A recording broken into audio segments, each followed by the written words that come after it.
মধ্যে আসছে এই তাকওয়ার আলোচনা করতে গিয়ে কিতাবের মধ্যে একটা রাখালের ঘটনা নিয়ে আসছে।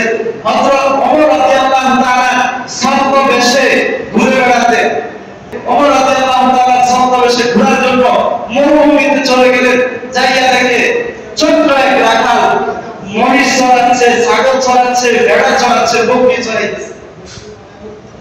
হযরত ওমর রাদিয়াল্লাহু তাআলা রাখালকে ডাক দিলেন, রাখাল এই শোনো, আমি মরুভূমিতে দীর্ঘ সময় হাঁটতে হাঁটতে হাঁটতে হাঁটতে আমি একবার ক্লান্ত হয়ে গেছি। কিন্তু রাখাল ওমর রাদিয়াল্লাহু তাআলাকে ছিলেন না। টেলিভিশন ছিল না, মোবাইল ছিল না, মানুষ বাচ্চাকে চিনত না, ওই রাখাল বাচ্চাকে চিনে না।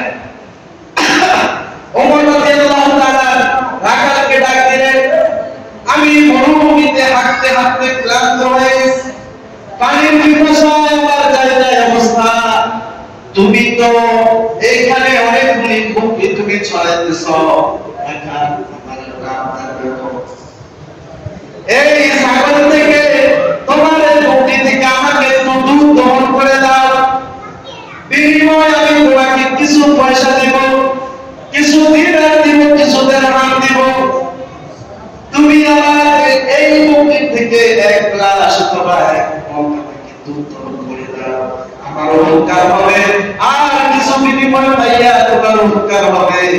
রাখাল কি উত্তর দিল, হে আল্লাহর বান্দা শোনো, আমি তো এই বকরির মালিক না, এই বকরির কি নয়, মালিক নয়, এই বকরি আমার নয়, এই বকরির মালিক ভিন্ন একজন, আমি তার রাখাল, আমি এই বকরির দেখাশোনা করি, আমি কিভাবে আপনাকে দুধ দিব?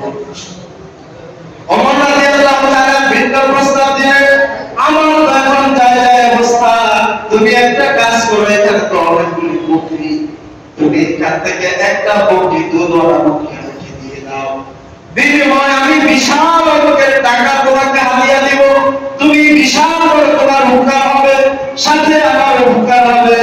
ওই রাখাল বলল, আল্লাহর বান্দা, আপনাকে আমি বলছি আমি এই বকরির মালিক না, আমি হচ্ছি এই বকরির রাখাল। হযরত ওমর রাদিয়াল্লাহু তাআলা বলেন, এই তুমি রাখাল হয়ে কি হয়েছে, এখানে কি তোমার মালিক আছে নাকি?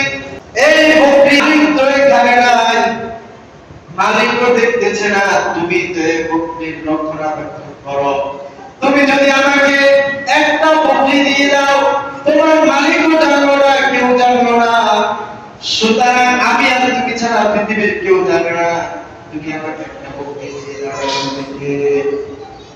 ওই রাখালটা বলল, হে আল্লাহর বান্দা, তাহলে বলো উপায় আল্লাহ, আমাকে যিনি সৃষ্টি করেছেন, আমাদের সৃষ্টিকর্তা আল্লাহ, সে আল্লাহর কোথায়?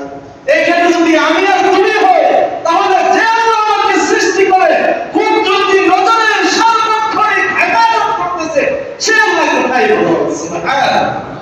একটা রাখালের কত তাকওয়া!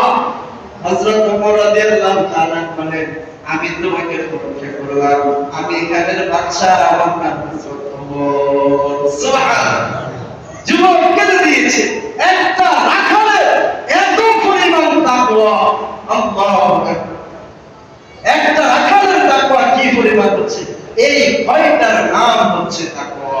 এই ভয়ের নাম কি? হযরত ওমর রাদিয়াল্লাহু তাআলা আলী রাদিয়াল্লাহু তাআলা ওর কাছে গেলেন, বললেন, ভাই আমি জানতে চাই তাকওয়া কি জিনিস, তাকওয়া কাকে বলে? আলী রাদিয়াল্লাহু তাআলা বলেন, তাকওয়া এমন জিনিস, আমিরুল মুমিনিন, আপনি কি কখনো কাঁটাওয়ালা রাস্তাতে চলাফেরা করেছেন, যে রাস্তায় কাঁটাতে ভরা, পাশেও কাঁটা, নিচেও কাঁটা, চতুর্দিকে কাঁটা, এরকম কাঁটাওয়ালা রাস্তা কখনো অতিক্রম করেছেন কিনা? বলেন, পাহাড়ের পাদদেশে আমি এরকম একটা রাস্তা দিয়ে অতিক্রম করেছিলাম। আলী রাদিয়াল্লাহু তাআলা বলেন, তখন আপনি কিভাবে এই রাস্তা অতিক্রম করলেন? বলে, আমি খুবই সতর্কতার সাথে পায়ের দিকে একবার দেখেছি, ডাইনে একবার দেখেছি, বামে একবার দেখেছি, চতুর্দিকে দেখে শুনে গায়ে যেন কাঁটা না লাগে, পায়ে যেন কাঁটা বিদ্ধ না হয়, খুব সতর্কতার সাথে আমি পথ পাড়ি দিয়েছি। হযরত আলী রাদিয়াল্লাহু তাআলা বলেন, এর নাম হচ্ছে তাকওয়া। এই জীবন দশায়